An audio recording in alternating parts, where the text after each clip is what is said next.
Talking to Cornelius. Conversation 25. Hurrah for the noble Leaguers, hurrah for our British Queen, hurrah for the tread of free men where bondsmen erst have been. Peal on, ye shrill-voiced heralds, your thrilling music tells Tasmania's happy future. Peal on, ye English bells. From city hall to cottage, o'er all our island homes, ring round your benediction, the unstained future comes. The Courier, Hobart, 11th of August, 1853. The celebration of the end of convict transportation to Tasmania on the 10th of August, 1853, a date that coincided with the 50th anniversary of Bowen's arrival in the Derwent, was not officially sanctioned by Lieutenant Governor William Dennison. He expected his public servants to turn up for work as per usual. The anti-transportation Leaguers, buoyed with their mercantile and agricultural wealth, went ahead with organising a grand celebration regardless of Dennison's attitude. They had fought a long campaign, and they had won.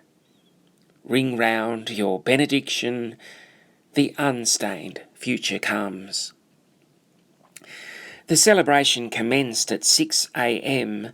when a peal of church bells was heard through an early morning mist in Hobart.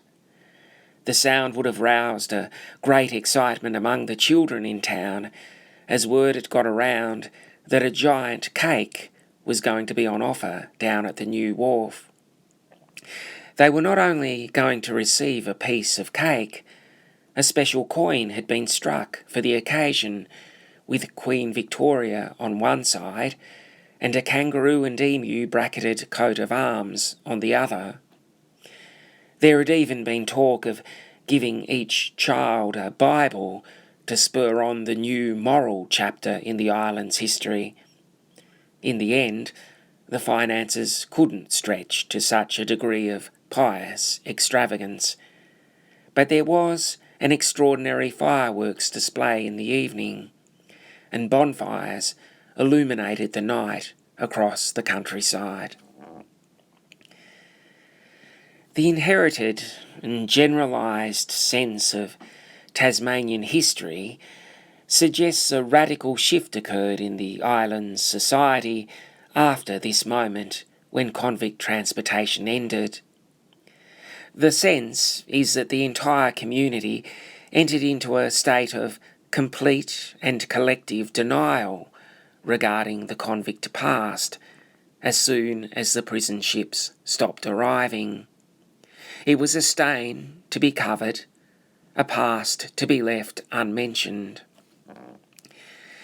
There is no doubt a fair measure of truth in that sense of Tasmanian history, but I suspect it suppresses the fuller story of the island's evolving society. A hardwired belief that a certain group of people were morally degenerate and a threat to decent society isn't the sort of thing that simply disappears overnight. Instincts of distrust and judgment aren't so easily erased.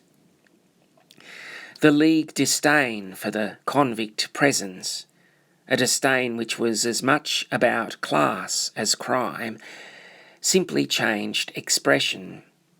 It was revealed through a particular scorn for the poorer working-class communities of the island.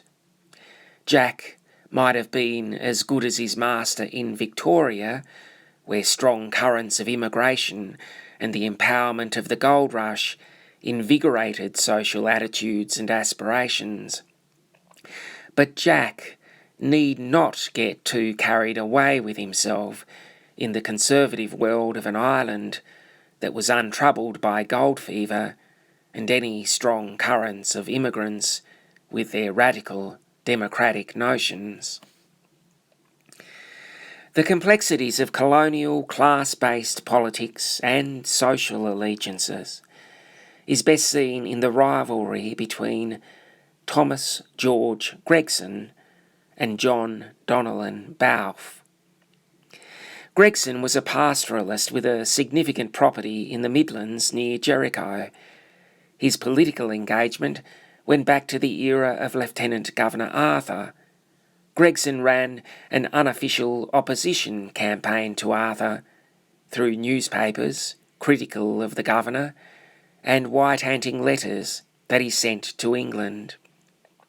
Gregson also pushed for an elected legislative council so that he and others of his station might have a voice in the legislative processes of government. Gregson's democratising inclination had a definite limit, as revealed in 1851, some decades after Arthur's departure, when the Legislative Council discussed the possibility that the Huon might have an elected representative. At this stage, Gregson was in the council as the member for Richmond. Gregson was not satisfied with the principle of apportioning members according to population merely. The inhabitants of the Huon consisted almost exclusively of that class of persons whose reproaches he had had the good fortune to experience. He would have been sorry to have their praise. It would look as if he had been doing something wrong to have commendation from such a quarter. He did not think it clear that the Huon district should have a member at all. They were, principally, sawyers and splitters. The Britannia and Trades Advocate, Hobart, 5th of May, 1851. Gregson's expressed disdain for the Huon population and their entitlement to political representation was contested through letters in one of the local newspapers written by a certain Bill Shingles. Bill Shingles was, in fact, John Donnellan Balfe, an Irish Catholic and a former member of O'Connell's repeal movement. In many ways, Balfe was a far more complicated and certainly a far more compromised figure than Gregson. While Balfe was indeed Catholic and an O'Connellite, he was also a former soldier who had been a member of young Victoria's bodyguard on the day of her coronation. And while Balfe had a history of having vigorously pushed for the cause of repeal, he had also, more recently, been a spy for the English and instrumental in enabling the arrest of the young islanders, including Smith O'Brien. The timing of Balfe's relocation to Van Diemen's Land, where the young islanders were incarcerated, proved quite awkward, particularly when he was appointed Assistant Controller of Convicts. He had such a stake in the convict system, in terms of both his employment but also his convict labour force on his property near Cygnet, that he ran a campaign in favour of continuing transportation. It's no surprise Gregson labelled Balfe a Judas. With a history like Balfe's, that was always on the cards. And given Balfe's fiery temperament, it's no surprise he ultimately took to Gregson with a horsewhip in the streets of Hobart. The fierce political discourse of mid-19th century Tasmania leaves our contemporary politics in the dust.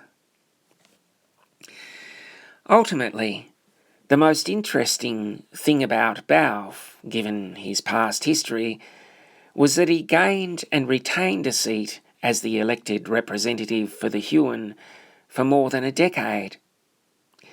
I imagine He was a man who knew how to work his base and render his compromised past a matter not worth giving any further consideration. Honeywood, from a correspondent. A large and influential meeting of electors took place here on the 19th instant. Mr. J. D. Balfe, the late MHA for the district, having notified his intention to address them. Mr. Stephen Jeeves, having been unanimously appointed chairman, briefly explained the object of the meeting and called upon Mr. Balfe to come forward. Mr. Balfe immediately rose and in an able speech of some 2 hours vindicated his political conduct for the past 15 years, during which he had represented the district, and requested the electors present to state if he had succeeded in satisfying their wishes, that if not, he thanked them for past favours, and stated that if they would prefer a local man, he was prepared to give his whole influence in accordance with their wishes. The chairman, having put the question, Mr. Donnellan rose and proposed Mr. J. D. Balfe as a fit and proper person to represent the district, upon which the chairman explained that that was not the subject for the meeting. Accordingly, Mr. Donnellan proposed, and Mr. Bennett seconded, that this meeting express itself perfectly satisfied with Mr. Balfe for the past services rendered by him as member of this district. The chairman called for a show of hands in favour of this motion, which was quickly responded to, and afterwards for one against it, and as there were no dissentients, the motion was pronounced carried.